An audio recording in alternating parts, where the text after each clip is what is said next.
Hello po, mega love shout out po sa ating lahat. Hello po, welcome back to my YouTube channel, Hasa 26 TV. Ngayon po may panibago na naman po tayong imamaritis, panibagong opinion. Isang mapagpalang araw po sa ating tatay ng Kalingap na si Kuya Bal Santos Magtubang at sa kanyang asawa na si Edna at sa kanyang anak na si Kalingap Rab Santos Magtubang.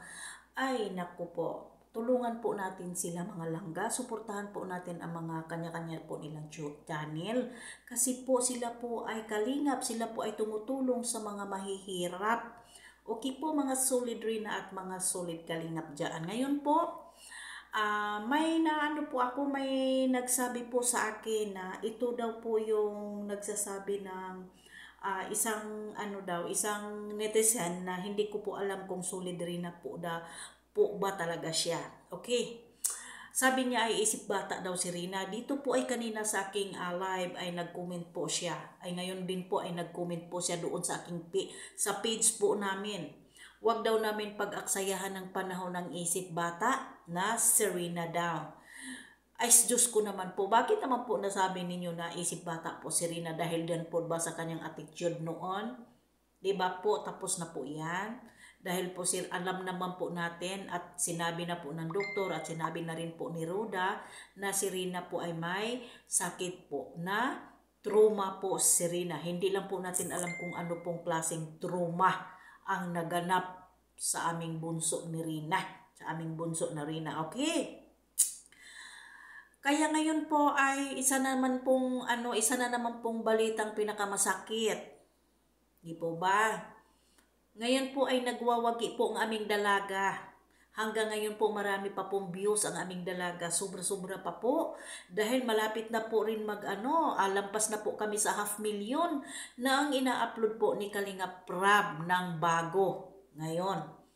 Ngayon po ay hindi po natin alam kung ano po, kahit po ay hindi po nagpaparamdam ang mga solid Rina ay nandyan pa rin po sa mga paligid-ligid lang po. O ngayon po, ano po ba ang pinagmamalaki ninyo? Ang pinagmamalaki po ninyo ay wala na.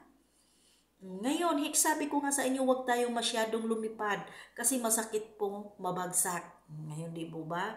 Iyan lang po ang aking mabigay ng opinion. Kaya ang sabi ko, masakit po talagang maiwan. Di ba? Katulad po yan kay Rina nang iniwan si Rina. Kahit hindi po nagsasalita si Rina, ay sabi po nga ni Ate Ruda, si Rina po ay umiyak noong time na yon. Okay, yan lang po ang masasabi ko. Mga langga at mga solid Rina, tuloy-tuloy lang po tayo na ipagdasal sa kagalingan ng ating isang princess ng Kalingap at ang isang prinsesa po natin. Nag-iisa lang po yan, mga langga ha. Sabi ko nga po sa inyo, huwag po tayo masyadong mayabang. Dahil po ang pinagyayabang po natin, baka po babalik po tayo sa saan po ikaw nanggaling at saan po tayo nanggaling. Di po ba? Yun lang ang masasabi ko mga langga, huwag po tayong masyadong mayabang.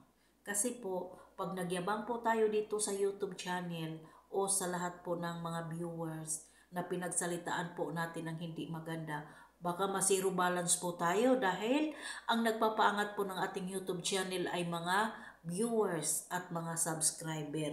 Kung ano man po ang narating natin at ano po ang narating natin ngayon ay magpapasalamat at tumanong ng utang na loob sa ating mga kapwa-tao, kapwa viewers at mga subscriber. Okay? Hanggang dito na lang po. Maraming salamat po sa lahat po ng mga nag-subscribe sa akin at sa lahat po ng nagmamahal kay Rina at lalong-lalo na po sa nagmamahal po lalo sa akin. Don't forget po like and share and subscribe sa aking YouTube channel Hasa 26 TV. Napakamahal po ang aming Princess Rina. Bye! God bless and good luck. Bye! May sakit pa po ako eh.